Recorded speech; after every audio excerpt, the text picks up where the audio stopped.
Isabel Allende, House of the Spirits, Part 11.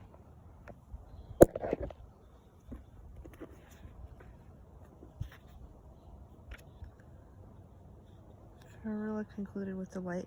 It was clear that Clara would be incapable of administering the mansion her brother was constructing, and that she would need a lot of help. As subtly as she could, she made it known to Esteban that his future wife was completely helpless, and that she, with her proven spirit of self-sacrifice, could help her out and was ready to do so. Esteban could never follow her conversations when they took this sort of turn. As the wedding date approached and she realized she would have to decide her own fate, Marilla grew desperate. Convinced that her brother would never give her a clear answer, she waited for an opportunity to speak alone with Clara. She found it one Saturday afternoon at 5 o'clock when she saw her walking down the street. She invited her to the hotel. Are you sure this is the right one? Yeah, it is. She invited her to her hotel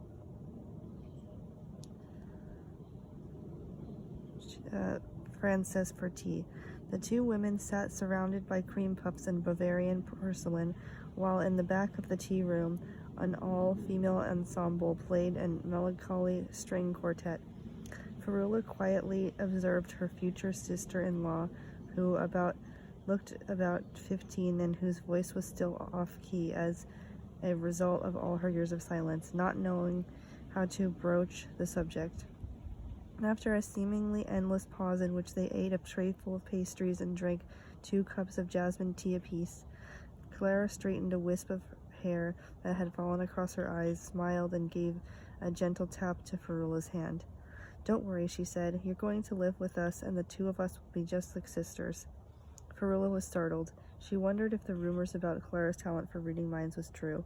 Her first reaction was pride, and she would have refused the offer just because of the beauty of the gesture, but Clara did not give her time. She leaned across and kissed her on the cheek with such candor that Marilla lost control and began to cry. It had been a long time since she had shed even a single tear, and she was astonished to see how badly she had needed some sign of tenderness. She could not remember the last time anyone had spontaneously touched her. She wept for a long time, unburdening herself of many past sorrows and her loneliness, still holding on to Clara's hand. Clara helped her blow her nose, and between sobs fed her forkfuls of pastry and sips of tea. They wept and talked until 8 o'clock at night, and that afternoon in the Hotel Frances they sealed a pact of friendship that would last for many years.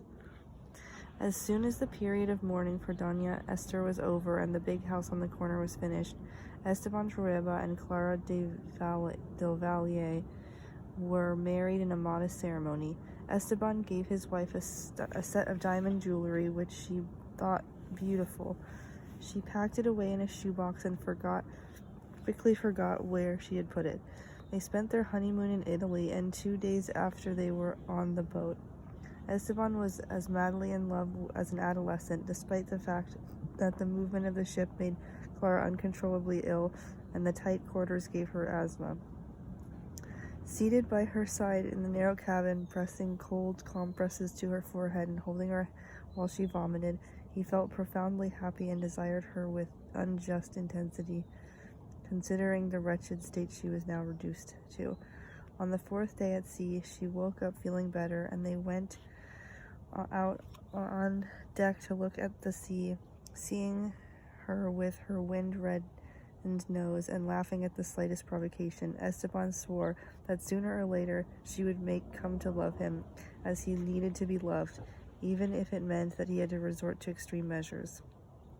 He realized that Clara did not belong to him, and that if she continued living in a world of apparitions, 3-legged tables that moved of their own volition, and cards that spelled out the future, she probably never would. Clara's impudent and nonchalant sensuality was also not enough for him. He wanted far more than her body. He wanted control over that undefined and luminous material that lay within her and that escaped her even in those moments when she appeared to be dying of pleasure. His hands felt very heavy, his feet very big, his voice very hard, his beard very scratchy, and his habits of rape and whoring very deep ingrained. But even if he had to turn himself inside out like a glove, he was prepared to do everything in his power to seduce her. They returned from their honeymoon 3 months later. Perula was waiting for them in their new house, which still smelled of paint and fresh cement and was filled with flowers and platters heaped with fruit, just as Esteban had ordered. When they stepped across the threshold for the first time, Esteban lifted his wife in his arms. His sister was surprised not to feel jealousy and observed that Esteban looked rejuvenated. "Getting married has done you a world of good," she said. She showed Clara around the house. Clara ran her eyes over everything and found it all quite lovely, just as she had politely approved of a sunset on the high seas, the Piazza San Marco, and her diamond jewelry. When they came to the door of the room that was to be her own, Esteban asked her to shut her eyes and led her into it by the hand. "You can open them now," he said. Clara looked round. It was a large room with walls papered in blue silk, with English furniture, big windows, and balconies that opened into the garden, and a canopied bed with gauze curtains that looked like a sailboat on a sea of calm blue silken water. "Very lovely," Clara said. Then Esteban pointed to the piece where Clara was standing. It was a special surprise he had prepared for her. Clara looked down and gave a frightful cry. She was standing on the back of Barbarous, who lay there split down in the middle, transformed into a rug. His head was still intact, and his 2 glass eyes stared up at her with the helpless look that is the specialty of taxidermists. Her husband managed to catch her before she fell to the floor in a dead faint. "I told you she wasn't going to like it," said Ferrula. Barbara's tanned hide was quickly removed from the bedroom and shoved in a corner of the basement, along with magic books from Uncle Marcos's enchanted trunks and other treasures, where it resisted moths and neglect with a tenacity worthy of a better cause, until it was rescued by subsequent generations. It soon became evident that Clara was pregnant. Ferrula's affection for her sister-in-law became a passion, a dedication to waiting on her and caring for her, and an unlimited tolerance for her distractions and eccentricities. For Ferrula, who had spent her life taking care of an old lady who was slowly, irremediably rotting alive, looking after Clara was like being in heaven. She bathed her in jasmine and basil water, rubbed her with cologne, powdered her with a swan down puff, and brushed her hair until it was soft and shiny as an underwater plant, just as Nana had done before. Long before his newlywed impatience had died down, Esteban Trueba was forced to return to Tres Marias, where he had not set foot for more than a year, and where, despite the vigilance of Pedro II Garcia, its owner's absence was sorely felt. The property, which had once seemed to him like paradise and had been his pride and joy, was now a nuisance. As he watched the expressionless cows chewing their cuds, the sluggish labors of the peasants repeating the same motions day after day throughout their lives, the unchanging background of the snowy Cordillera and the frail column of smoke rising from the volcano, he felt like a prisoner. While he was in the countryside, life in the big house on the corner changed, making way for a gentle routine without men. Ferrula was the first out of bed in the morning, because she was still in the habit of rising early from the days when she watched over her invalid mother, but she had let her sister-in-law sleep late. In mid-morning, she personally served her breakfast in bed, threw open the blue silk curtains to let the sun in, and filled the French porcelain bathtub that was painted with sea nymphs, giving Clara time to shake off her sleep as she greeted one by one the spirits in the room, brought the tray up to her chest, and dipped her toast in the thick hot chocolate. Then Ferrula grew out of her bed with a mother's gentle caresses, telling her the good news from the morning paper, which was less every day, that she was forced to fill the gaps with gossip about the neighbors, domestic trivia, and made-up anecdotes that Clara found very lovely and forgot within 5 minutes. Thus Ferrula could tell the same ones over and over, and Clara always enjoyed herself just as if she were the first time she was hearing them. Fionnuala took her strolling in the sun, because it was good for the baby, shopping so the child would lack for nothing when it was born, and have the finest clothing in the world, for lunch at the golf club, so everyone could see how beautiful you've become since marrying my brother, to see her parents so they don't think you've forgotten them, and to the theater, so you don't spend the whole day shut inside the house. Clara let herself be shepherded around with a sweetness that was not stupidity but distraction, and she devoted all her powers of concentration to vain attempts to communicate with Esteban by telepathy. Her messages did not arrive, and to perfecting her abilities as a clairvoyant. For the first time she could remember, Fionnuala felt happy. She was closer to Clara than she had been to anyone, even her own mother. Someone less original than Clara would have tired of her sister-in-law's excessive pampering and constant worry, or have succumbed to her domineering and meticulous nature. But Clara lived in another world. Fionnuala abhorred the moment when her brother returned from the country and filled the house with his presence, breaking the harmony they had established while he was away. When he was in the house, she had to disappear into the shadows and be more prudent in the way she addressed the servants, as well as the care she lavished on Clara. Every night when the married couple retired to their rooms, she was overwhelmed by a particular hatred she could not explain, which filled her soul with regret. To take her mind off things, she reverted to her old habit of saying the rosary in the slums and confessing her sins to Father Antonio.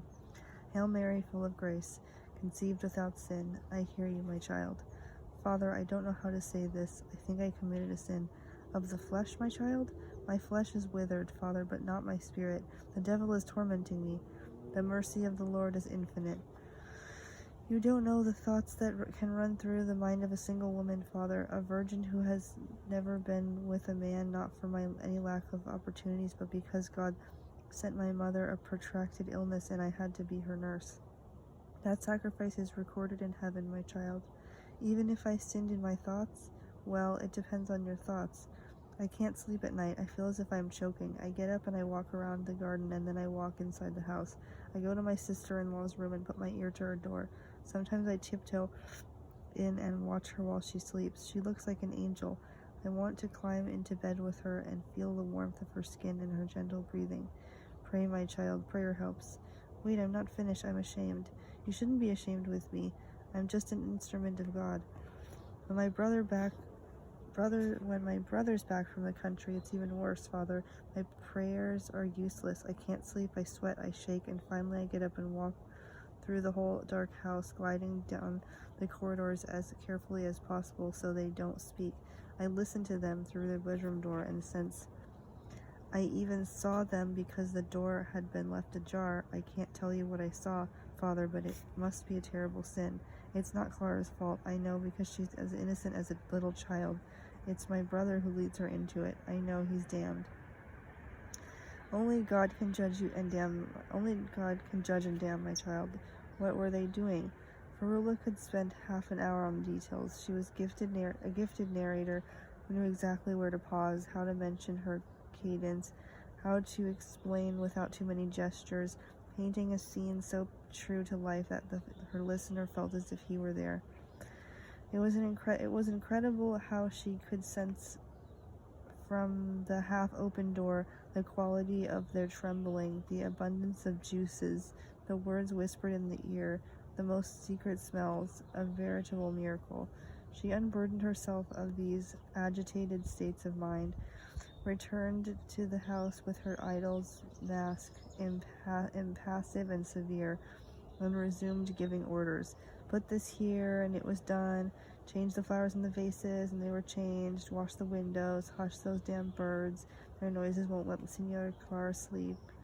And all that cackling is going to frighten the baby, and who knows but it might be born with wings. Nothing escaped her watchful eye. She was always moving, unlike Clara, who found everything so lovely and who was so happy to eat truffles as she was to have leftover soup, to sleep in a feather bed as to sleep sitting up in a chair, or to bathe in scented water as not to bathe at all. As her pregnancy advanced, she seemed to be distractedly letting go of reality and turning inward in a secret, unceasing conversation with her baby. Esteban wanted a son who could bear his name and pass his family name along generations. It's a little girl and her name is Blanca, Clara had said when she announced that she was pregnant, and so it was. Dr. Cuevas, whom Clara no longer feared, calculated that the birth would be sometime around the middle of October, but it was already the beginning of November, and Clara was still swinging her enormous belly around in a state of semi-somnambulance, even ever more distracted, more exhausted, and more asthmatic, indifferent to everything around her, even her husband. From time to time, she didn't even recognize him, and would ask, "May I help you?" when she noticed him standing by her side. Once the doctor had ruled out the possibility of a miscalculation in the date, and it was evident to all that Clara had not the slightest intention of giving birth the normal way. He proceeded to open her belly and extract little Bianca, who proved to be an uglier, hairier child than usual. Esteban jumped when he saw her, convinced that destiny was playing a cruel joke on him, and insisted of the legitimate Trueba he had promised his mother on her deathbed. He had sired a monster, and a female one to boot. He personally examined the child and verified that she had all the necessary parts in their correct locations, at least those that could be seen with the naked eye. Dr. Cuevas consoled him by explaining that the child's repulsive appearance was due to the fact that she had spent a longer time in her mother's body than usual, to the effects of the cesarean, and to her own small, thin, dark, and somewhat hairy constitution. Clara, on the other hand, was delighted with her daughter. She seemed to have wakened from a protracted stupor and discovered the joy of being alive. She took the child in her arms and would not let go. She went everywhere with her little girl, clutched to her breasts, nursing her constantly without a set schedule and without regard for manners or modesty, like an Indian. She did not want to swaddle her, cut her hair, pierce her ears, or hire a nursemaid to take care of her, and least of all to use milk manufactured in some laboratory, as all the ladies did who could afford such luxuries.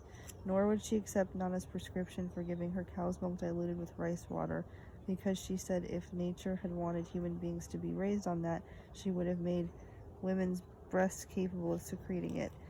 Clara spoke to the child all the time, not in baby talk, but in perfect Spanish, as if she were conversing with a grown-up. The same way she addressed plants and animals, she was convinced that if she had had such good results with flora and fauna, there was no reason why it should not work with her own child. The combination of mother's milk and conversation transformed Blanca into a healthy, almost pretty child who bore no resemblance at all to the armadillo she had been at birth.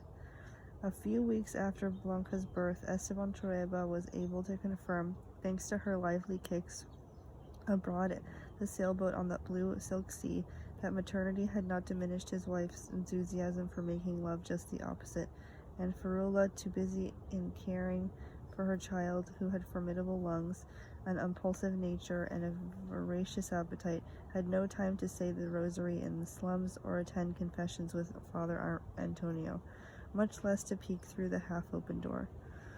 Chapter 4, Time of the Saints. Chapter 4, The Time of the Spirits. The Time of the Spirits. At an age when most children are still in diapers, Blanca looked like an intelligent midget. She stumbled when she walked, but she kept her balance, and she spoke correctly and fed herself, all because her mother treated her like an adult. She had all her teeth and was just beginning to open the big wardrobes and wreak havoc on the contents when the family decided to spend the summer at Tres Marias, a place Clara had only heard about. At the moment in Blanca's life, her curiosity was stronger than her instinct for survival, and Ferrula was constantly chasing the child up and down the hall, afraid she would fall from the second story, stick her head in the oven, or swallow a bar of soap. The idea of taking the child to the country seemed risky, exhausting, and unnecessary, since Esteban could do everything he needed to do by himself at Tres Marias, while she and Clara enjoyed their civilized existence in the capital. But Clara was enthusiastic. To her, the country was a romantic idea because she had never been inside a stable, as Farilla put it. The preparations for the trip kept the family busy for 2 weeks, and the house became a clutter of trunks, steamer baskets, and valises. They hired a special car on the train to accommodate the unbelievable amount of baggage and servants Farilla thought they needed, not to mention the birds in their cages, which Clara could not leave behind, and Blanca's toy chests, which were filled with mechanical clowns, porcelain figures, stuffed animals, wind-up dancers, and dolls with real human hair and movable joints, who traveled with their own clothing, carriage, and china dishes.